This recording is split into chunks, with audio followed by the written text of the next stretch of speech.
I'm going to go over some tools that make servicing your tractor easier. I'm not going to talk about basic tools like a wrench, socket, screwdriver, ratchet.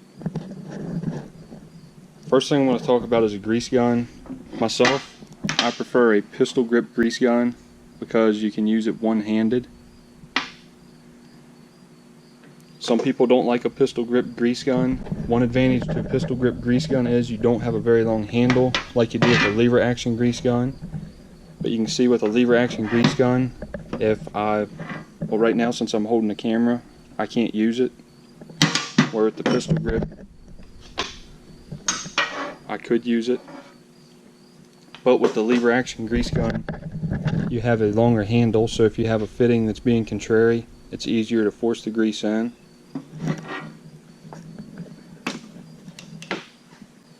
And I mentioned it before, on these Kubota BX mid-mount mowers, they have plastic gauge wheels, and the grease fittings on these Kubotas are an oddball size.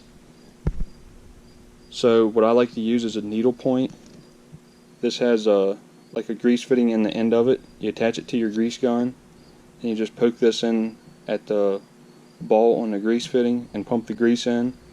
That way, since the Kubota grease fittings are an oddball size and are a little too big, it will not pull the grease fitting out of your gauge wheel.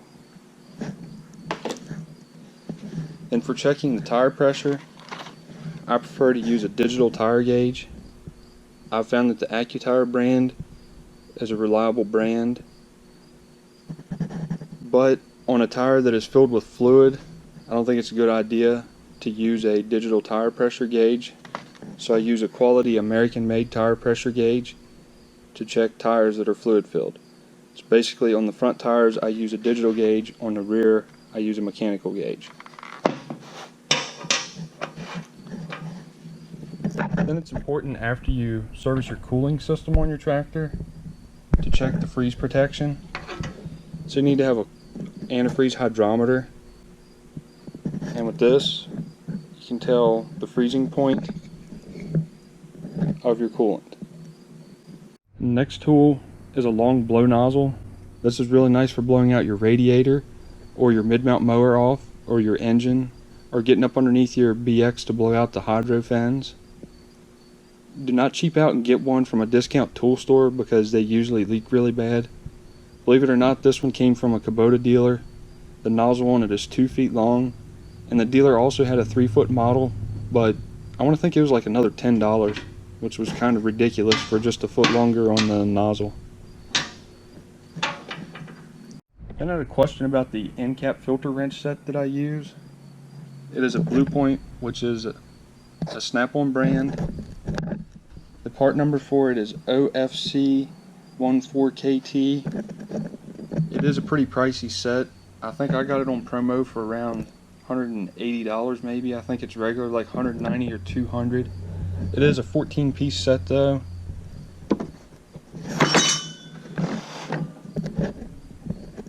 You see it comes with all different size end cap filter wrenches. Some of them, like this one, do 2 different size filters. It came with a 3/8 to 1/2 inch adapter, and then it also came with this universal wrench. So far with this big set, I don't think there's ever been a filter that I've ran into that it does not fit.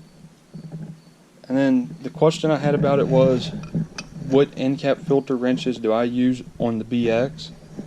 And the one that I use for the oil filter is this one here.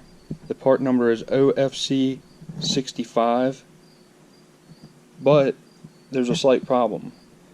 I currently have Wix filters on the BX, and if you're running Kubota filters, it may be different. So I'm not really sure if this one will work on a Kubota filter. And then the one that fits the hydro filter, again I have a Wix filter, and I'm pretty sure the Wix filter is made a little different on the end than what a Kubota filter is. It's a OFC 76148.015. I'll put the links to these in the video description just in case you want to run Wix filters on your tractors. Now you can get a large set of these on eBay or Amazon, some kind of Chinese name brand. I think a lot of the times they're made out of cast instead of stamped steel. But the problem with the cheaper end cap filter wrenches is they don't grip as well as what these blue points are going to grip. You'll have problems with them slipping if the filter is really tight. Then if you're using an end cap filter wrench, don't put the filter on the tractor and hand tighten it as tight as you can tighten it, and then torque it on down more with the end cap filter wrench, because you could strip the filter or the filter base. If you look at the filter or the box the filter comes in, they usually say somewhere between 1/2 to 3/4 of a turn or 3/4 to 1 full turn after the filter contacts the base. So what you could do is run the filter up till it contacts the base, put a paint mark on the filter, and then turn it slowly until you get it torqued down properly. I grabbed an oil filter. This is a 1372, which is a common oil filter. It fits your 4.6 and 5.4 Fords. So you can see how the end cap filter wrench fits on there. And actually these filters are pretty tough to get off of the F-150s and the Crown Vics and Lincoln Town Cars, and with these end cap filter wrenches it makes the job a lot easier. Another tool that's great for fluid changes is a formal funnel. This is the medium size. Works great for small tractors, compact tractors, and automobiles. It can be shaped to any shape you need, and it really minimizes the chance of you spilling fluid. If you don't have a formal funnel, you can always use a piece of cardboard or a piece of sheet metal to direct the flow of fluid into your drain pan. Last tool I'm going to talk about is a pressure washer. A lot of people think that there's something wrong with keeping a tractor clean, but a tractor is a big investment and I think you should keep it clean. Then after you change your fluids, you could spill a little fluid so that you don't smell burning oil or burning coolant. It's a great idea just to wash the engine off. And these BXs have fins on the hydro, so it's a good idea to periodically get up underneath the tractor and check and make sure the fins are clean. If they're dirty, you can spray them off with your pressure washer. You don't need to use a high PSI pressure washer, just the delicate tip will do in most cases.